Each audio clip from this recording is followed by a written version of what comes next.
Hello, my name is Nick Best. I'm an occupational therapist and part of my role is to help people to manage their breathlessness using self-management strategies.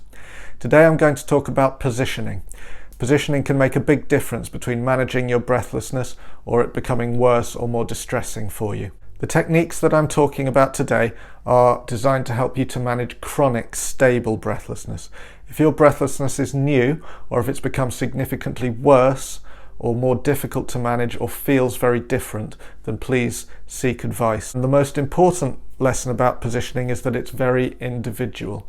So you may wish, after you've experimented a bit, to ignore everything I'm going to say for the rest of this video if you have a position that you find helpful for you that I don't mention. So that's the lesson. I'm going to be talking about different positions. Some will help some people, some will help others. The ones I'm going to be talking about are commonly helpful. Everyone's breathlessness is different, so bear in mind that your own experimentation at home is the most important thing. So the first position we're going to talk about is leaning forward with your arms supported, likely on your forearm or your elbow. And the most common position that people use of this type is to sit down on a chair as they're trying to recover from breathlessness and lean forward, resting their elbow on their knees. Almost everyone with breathlessness that I've come across seems to find this position helpful, and many people were already doing it themselves before I told them, just because they'd learned that that's a good way to recover. It's not for everyone. For example, some people have swelling in their abdomen pressing up onto their diaphragm, and that's the cause of their breathlessness, and for them leaning forward like that can increase the pressure and it might not work. But please do experiment, and if you haven't been trying this position, see whether it helps you. It's thought that this position gets your diaphragm in a position where it works most efficiently, so it's worth trying and see whether this position works for you. It can also work in a slightly different way. If you have a desk in front of you with some pillows, you can lay your head down on the pillows with your arms on top of them like that, or your arms on the table like that, again while you do your recovery breathing techniques. That's often a good position to get yourself into. It also works while you're standing, so people commonly report that they feel less breathless while they're pushing a shopping trolley around, and again that's because they're leaning slightly forward with their arms supported in that way. I even had one patient who had quite significant breathlessness reporting that he found mowing the lawn was okay, surprisingly, and that may well have been because, again, he had that position and that support. So we can help you with that, because obviously you don't want to be pushing a trolley or a lawnmower around your house, but we can provide walking frames, for example. Now, some people like to have a walking frame even if they don't actually need it for walking. They don't need it for strength or balance, but there's evidence that some people find it helpful for breathlessness in and of itself. So if you think you'd like to try that and you're part of our service, then get in touch and we can provide one for you to try.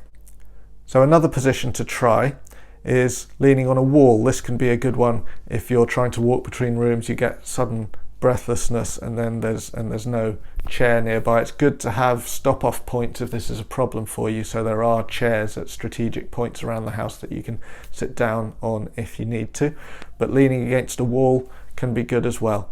And part of why that might work is because it may be that it gets your shoulders back, and that can open up the area around your lungs, and so a variation on that is various other techniques that involve getting your shoulders back a bit like that. So it could be that you're sitting down, palms up, you'll feel that naturally puts your shoulders back, opening up that area, and some people find that improves the sensation of breathlessness. You can do it standing up as well, like that, or putting your hands on your hips has a similar sort of effect.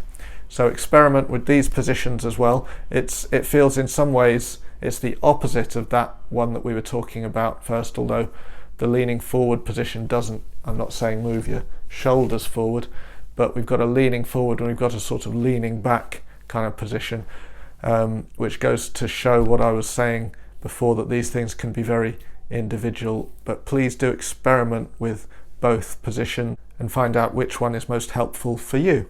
So the final thing I'm going to say about positioning is to do with in bed. So often people find that lying on their side is very helpful. So try that if you customarily sleep on your back and are finding that you're breathless in bed.